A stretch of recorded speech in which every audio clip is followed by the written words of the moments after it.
لخصنا النهاردة عن فيلم ذا جراند ماذر اللي بيتكلم عن عارضة أزياء في بداية مشوارها اللي بتتعرض لصدمة لما بيجيلها مكالمة يبلغوها فيها إن جدتها الوحيدة ابتدت إنها تعاني من مرض الزهايمر. ساعتها بتضطر إنها تسافر لها وتعتني بيها، بس للأسف بتتفاجئ إن أكتر شخص بتحبه في الحياة كانت دايما بتحافظ على راحتها هتكون سبب تعاستها في الحياة اللي جاية. بس يا ترى ده هيحصل إزاي؟ ده اللي هنشوفه في فيلمنا. بس قبل ما نبدأ، لو لسه جديد في القناة ما تنساش تعمل اشتراك وتفعل الجرس عشان يوصلك فيديوهاتنا أول بأول. المربع اللي تحت تدوس عليه وخليك جدع. نبدأ الفيلم مع الجدة بلير. وقتها كانت بتبص في الساعة بتاعتها واللي كانت مظبوطة على الساعة 8. وقتها كانت بتمارس حياتها اليومية وبتشرب قهوتها الصبح وبعدها بترجع لبيتها. بس أول لما بتدخل بتلاقي هدية موجودة على الترابيزة وكمان تورتة فيها شموع. ده معناه إن كان حد موجود وكمان بيعمل عيد ميلاد. بس المفاجأة إن موجود جنبهم جسم صاحبتها اللي كانت في نفس عمرها اللي كانت ميتة. لما بتقرب منها بتلاقي جنبها صندوق غريب فيه ضفيرة من الشعر الأصفر وسطها صورة حفيدتها.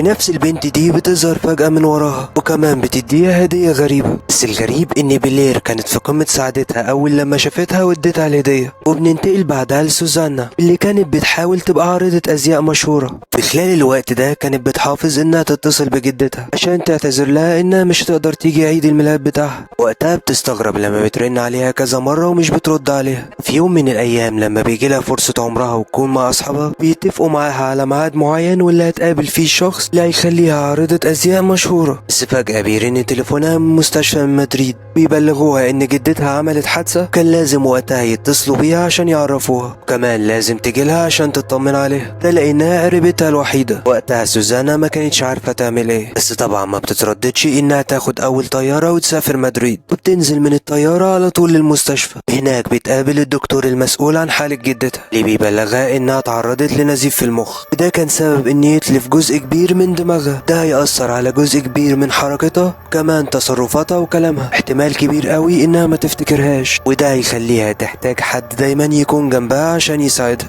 يديها الدكتور مكان مركز تقدر تحط جدتها فيها عشان يعتنوا بيها. بس بترفض سوزان وبتقول له انها هتلاقي حد يقدر يعتني بيها. بتاخدها بعدها سوزان وبتطلع على بيتها. لما بتحاول تقيد نور البيت بيفضل يقطع ويجي كذا مرة. ده اللي بيخليها تروح لشبابيك البيت كله وتبدأ تشيل الستاير من عليه. واول لما البيت ينور بتتفاجئ ان جدتها مش موجودة على كرسي العجل. مفاجأة انها بتلاقيها واقفة قدام لوحة غريبة. ساعتها بتروح لها سوزان وبترجعها مرة تانية، واللوحة دي بتكون صورة جدتها وهي صغيرة، وبتقعدها قدام التلفزيون عشان تضيع وقتها. بتاخد سوزان الشنطة بتاعتها وبتروح للأوضة اللي كانت فيها وهي صغيرة، بترجع تستعيد ذكرياتها القديمة. بس بتستغرب وقتها سوزان لما بتخش الحمام وبتلاقي ان المراية اللي موجودة متشالة. لما بتخرج بره كانت اول حاجة تشتريها هي مراية. لما بترجع البيت وبتسرح لجدتها بتقرر انها توريها شكلها في المراية. بترجع بعدها تعلق المراية في الحمام. لما بترجع سوزان بتتصل باصحابها اللي موجودين في باريس، بتعتذر ليهم انها مش تقدر تحضر التصوير. بس بيفاجئوها وقتها ان زميلتها زوي حلت مكانها، كمان خدت الفرصة اللي سوزان مستنياها بقالها فترة. وطبعا سوزان كانت اهم حاجة عندها هي جدتها. لما بيكون معاها وبتبدأ تأكلها فجأة بتبدأ جدتها تتخنق. بتحاول وقتها سوزان تساعدها بكل الطرق. بعد محاولات كتير بتنجح انها تنقذها، وبتاخدها بعدها وبتنيمها على سريرها.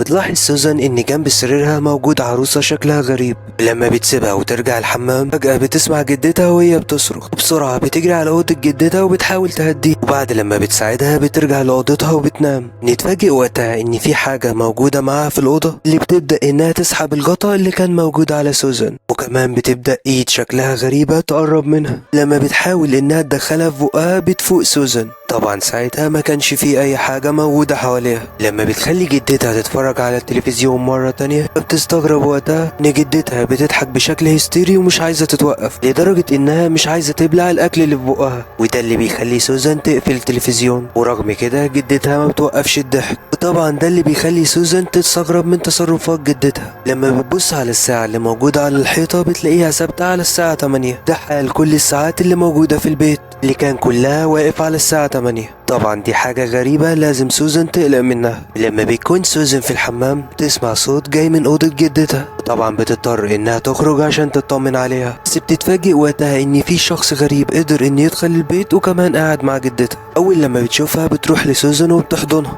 الملامح اللي كانت على وش سوزان دليل على انها ما تعرفهاش. لما بتسألها هي مين بتقول لها انها ايفا اللي تبقى حفيدة صاحبة جدتها اللي كانوا قريبين قوي من بعض. بتقول لها انها كانت دايما متعودة تزور جدتها في غيابها عشان تطمن عليها وتساعدها وكمان بتخرجها. لما بتسألها سوزان على جدتها بتقول لها انها ماتت. بعد لما بتمشي ايفا بتحاول سوزان تعمل سيرش على النت عشان توصل لحد يساعد جدتها ويهتم بيها. بتتصل وقتها بكذا رقم، رغم كده كل الارقام اللي كلمتهم بيرفضوا انهم يجوا. في النهاية بتقبل واحدة انها تيجي وتخدم جدتها. بعدها بترجع جدتها لأوضتها وبتطمن انها نامت وبتسيبها. بس بتتفاجئ بعدها لما بتسمع صوت باب الشقة وهو بيتفتح. لما بتروح لغاية الباب بتلاحظ ان جدتها هي اللي واقفة قدام الباب، كمان بيتكلم حد واقف بره. لما بتروح سوزان عشان تشوف مين اللي واقف ما بتلاقيش اي حد. لما بترجع تدخل الشقة مرة تانية ما بتلاقيش جدتها في مكانها، وبتلاقي انها راحت للطرقة فجأة. وبيرجع باب الشقة انه يتقفل لوحده. لما بترجع وبتبص على جدتها ما بتلاقيهاش. ده اللي بيخليها بسرعة تروح لأوضة جدتها، بس بتتفاجئ انها نايمة على السرير، ان الشباك اللي حاولت تقفله قبل كده في أوضتها مفتوح للمرة التانية. بترجع سوزان وتقفله، بترجع تطفي النور وبتسيب الأوضة.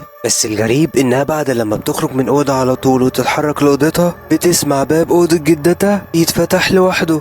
طبعا سوزان بتتحرك جوه الأوضة عشان تشوف مين اللي موجود. لما بتقيد النور وبتبص لجدتها بتلاقيها نايمة على السرير وفاتحة بقها ومش عارفة تتنفس. لما بتبص على بطنها بتلاقيها منفوخة وشكلها غريب، كمان حاجة بتتحرك جواها. طبعا سوزان بتتخض من اللي شافته وبسرعة بتتصل بالإسعاف عشان يلحقوها. بس فجأة بتهدى جدتها ولا أكن أي حاجة حصلت. طبعا سوزان بتخرج بره الأوضة وبتبقى مش عارفة هي هتعمل ايه ولا فاهمة ايه اللي شافته من شوية. خلال الوقت ده بتأكد لأصحابها انها ترجع في أقرب وقت. طبعا سوزان كانت مصدومة من اللي شافته وابتدت وقتها انها تخاف. في تاني يوم بتكون سوزان مشغلة التسجيل بتسمع أغنية، وبتفتكر وقتها انها كانت حاطة بوستر الأغنية في نفس أوضتها، انها مخبية ورا البوستر مفتاح ده بتفتح بيه ألبوم مخبياه في نفس الأوضة اللي موجود فيه رسومات ورسائل هي عاملاها وهي صغيرة. تفتكر وقتها يوم عيد ميلادها لما كانت صغيرة. في اليوم ده جت صاحبة جدتها جولييتا اللي كانوا أصحاب من فترة كبيرة قوي، كمان بتحضر عيد الميلاد ده إيفا واللي كانت حفيدتها. بتفتكر إن في يوم عيد الميلاد ده قصوا شعرهم هما الاتنين. ابتدت سوزان بعدها تشوف رسومات في الألبوم شكلها غريب، ولما بترجع تقعد مع جدتها بتحكي لها على الألبوم اللي شافته، كمان بتجيب لها سيرة صاحبتها جولييتا وبتقول لها انها من بعد حفلة عيد الميلاد ابتدت تخاف منهم، كمان ابتدت تجيلها احلام غريبة. بتنزل بعدها سوزان وبتكلم اصحابها وبتقول لهم انها ترجع في اقرب وقت. ولما بترجع البيت مرة تانية بتلاقيش جدتها في نفس المكان اللي سابتها فيه. لما بتحاول انها تدور عليها في كل مكان برضه مش بتلاقيها، وبسرعة بتاخد بعضها وبتنزل الشارع على انها اكيد تحت. بتفضل تدور في كل مكان تحت وبرضه مش بتلاقيها، مش بتبقى عارفة تعمل ايه ولا تتصرف ازاي. وبعد لما بتيأس بترجع البيت مرة تانية وتقرر انها تبلغ الشرطة عن اختفائها. بس بتتفاجئ بعدها لما بتخش الصالة وبتلاقي جدتها قاعدة، ولما بتحاول تعرف منها هي كانت فين طبعا مش بترد عليها. بعد لما بتوصلها اوضتها وبتطمن انها نامت فبترجع سوزان لسريرها وبتنام هي كمان. بس فجأة بتصحى من النوم على صوت الرعد اللي جاي من شباك اوضتها واللي كان مفتوح. بتضطر انها تقوم وبتقفله، ولما بترجع لسريرها وتبدأ انها تنام تصحى على صوت البرق مرة تانية بس جاي من مكان تاني. ولما بتخرج للصالة وتيجي نظرها على ايديها تنصدم وقتها لما بتلاقي ان الجلد بتاع ايديها انكمش، كمان اتحول لجلد واحدة عجوزة. لما بتكمل ماشي في الشقة بنلاحظ ان شعرها ابيض وكمان سنانها ابتدت تقع، وبتبدأ وقتها انها تكبر بالسن بشكل غريب لدرجة انها مبقتش عارفة تمشي. في النهاية بتقع على الأرض. لما بتبص على باب الشقة بتلاقي إن إيفا واقفة وراه، بس بيطلع إن ده كله حلم. وبتفوق سوزان من حلمها. لما بتقوم بتتفاجئ إنها موجودة في أوضة غير أوضتها، لأن الحقيقة إنها موجودة على سرير جدتها. بتخرج بعدها بره الأوضة وبتبدأ إنها تدور عليها عشان تتفاجئ إنها تلاقيها في السرير اللي نايمة عليه، وكمان واخدة العروسة بتاعتها.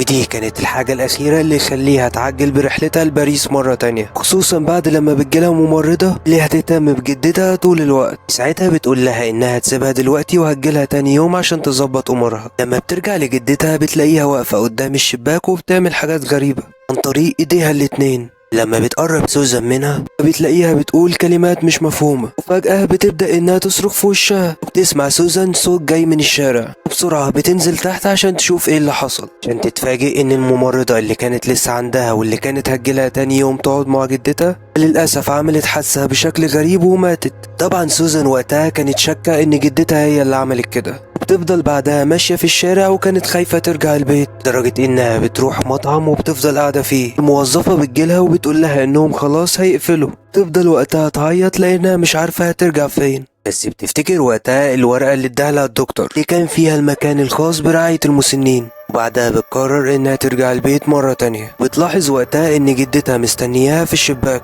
وفي تاني يوم فعلا بتنقلها سوزان لدار المسنين، وبتبدأ انها تجهز لها الأوضة اللي هتقعد فيها في الدار، وبتقول لها انها هتجيلها زيارة من فترة للتانية. لما بترجع سوزان للبيت بترجع تتصل بأصحابها، بتأكد لهم انها هترجع خلاص لباريس. لما بترجع المطبخ وبتبدأ انها تعمل لها عشاء، للأسف الحلة اللي كانت بتعمل فيها بتولع، وبسرعة بتسمع من الأخبار اللي كانت على التلفزيون ان في حريقة كبيرة قامت في دار المسنين اللي موجود فيها جدتها، وان للأسف مفيش اي حد قدر ينجى من الحريق ده. طبعا سوزان كانت مصدومة لانها بالشكل ده هي اللي قتلت جدتها بنفسها، وبسرعة بتحاول تتصل من المستشفى عشان تتأكد من الكلام. بس الصدمة انها لما بتعدي على الصالة بتلاقي حد قاعد، لما بتفتح النور بتلاقي اللي قاعد ده هو جدتها. طب جت ازاي؟ طب قدرت تنجى من الحريق ازاي؟ ده اللي سوزان ما كانتش قادرة تفهمه. طبعا ما كانش قدامها غير انها تلم شنطها وتهرب بسرعة، بس في اخر لحظة رغم كده بيصعب عليها جدتها، ومش بتبقى قادرة انها تسيبها لوحدها.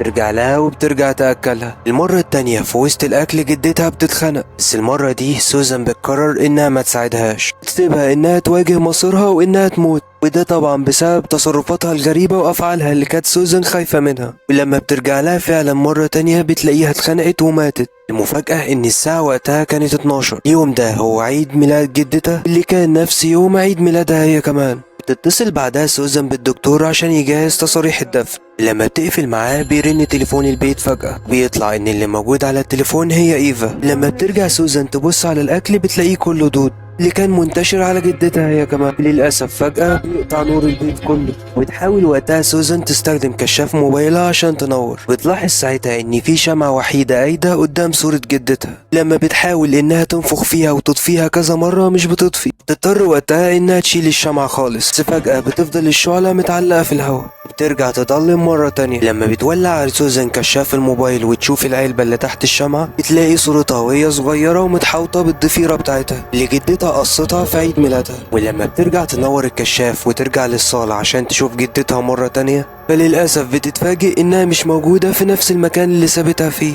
بتفضل ماشية بالكشاف لغاية لما توصل للحمام عشان تنصدم بعدها لما بتلاقي فيه شرخ ينتقل من مكان للتاني في سقف الحمام، لغاية لما بيفضل ماشي وفي النهاية بيوصل المراية الوحيدة اللي كانت معلقاها في الحمام اللي بتتكسر ساعتها لكذا حتة، وبيظهر من وراها عين جدتها، وكمان بيخرج منها ايديها وبتحاول تمسك سوزان من شعرها. طبعا سوزان بتجري بسرعة لباب الشقة وبتحاول تفتحه بس ما بتقدرش. تلاحظ بعدها ان كل ساعات البيت بتدق الساعة 8. فجأة بتظهر جدتها من الضلمة، وبتبدأ إنها تجمد سوزان في مكانها، وبتمسك العروسة الغريبة اللي كانت دايما موجودة جنب سريرها، اللي عن طريقها بتبدأ تتحكم بجسم سوزان فيها لغاية لما بتوقعها على الأرض. وفي اللحظة دي تليفونها بيرن، بس بتلاحظ وقتها سوزان إن جدتها بتبدأ إنها تقرب منها. طبعا سوزان ما كانتش قادرة إنها تتحرك، تبقى متثبتة على الأرض وفاتحة بقها لغاية لما بتقف جدتها عند راسها، بتفتح هي كمان بقها اللي بيخرج منه حاجة شكلها غريب. نفس الحاجة دي بتخش جوه بق سوزان. بعدها على طول بيرجع نور الشقة زي ما كان، وكمان بترجع سوزان انها تقوم مرة تانية. بتبدأ بعدها انها تقرب لجسم جدتها، بتقول لها في ودنها جسمي ليكي. بيتحول بعدها التابلو اللي على الحيطة لصورة سوزان، كمان بتكون ايفا موجودة جنبها. طبعا ده معناه ان جوليا وبلير ضد سوزان وايفا ما الاتنين استخدموا السحر الاسود عشان يقدروا يخشوا جوه جسمهم. بس كده يا سيدي، دمتم في امان الله. كل اللي وصل للاخر انتوا احلى واجدع ناس.